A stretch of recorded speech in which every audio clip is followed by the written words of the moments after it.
خاڵی چوارم بەڕاستی من بە زەروری ئەزانم ئەویش ئەوەیە کە فێرخواز و قوتابی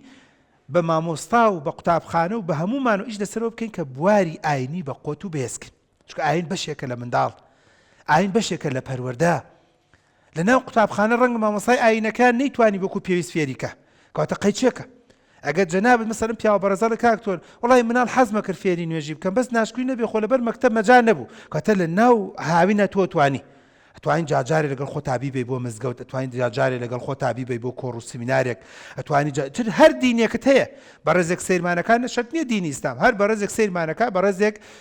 خەڵکی عینکاوەی ڕە دکتۆر من دینی مەسیحێتم زۆر باشە، دینی مەسیحی حەقیقی خۆت بڕۆ بە منداڵەکەی خۆت بناسێنە،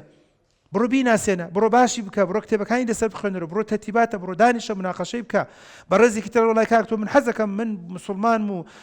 حەزەکەم دینداری فێری مناڵەکەم دەیقەی چێکە منداڵەکەت با دووسێ جار لەگەڵ مامۆستایەکی ئاینیە پرسیارێکە شتێکە چاوکرانەوەیەکە جا مناڵەکەت 5 ساڵە 10 ساڵە تا 15 ساڵ و 20 ساڵ چکە بەڕاستی دوایی لە دەست دەرەچێت. یعنی من بۆ ئەم قسەی لێرە باسەکەم بەڕێزان مناڵ کە گەشتە 18 و 19 دوای نازانی چۆن دیانەتی فێرکەی دوو لە ڕووی جەنابتان لە زانکۆ پێڵی بۆ نوێژ ناکەی جت و چەقەنت بۆ لێدە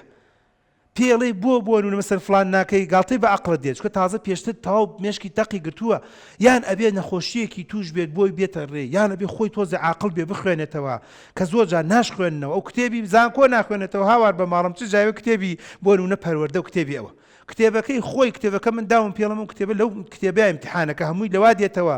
پێم وتووە لەو مەرزەمە دەرناچێ مەرزەمەکەی منی بۆ نەخوێنراوەتەوە ئیسە لە چووە چێ بڕوا کتێبی تەفسیر بخوێنێتەوە ژیانی پێغەمبەران و ژیانی پیاوچاکان و سەرکەوتوان کەواتەوە خاڵی چوارەمەکە ومێ دەکەم بەڕاستی بە هەمومان و ئیشی لەسەرکەین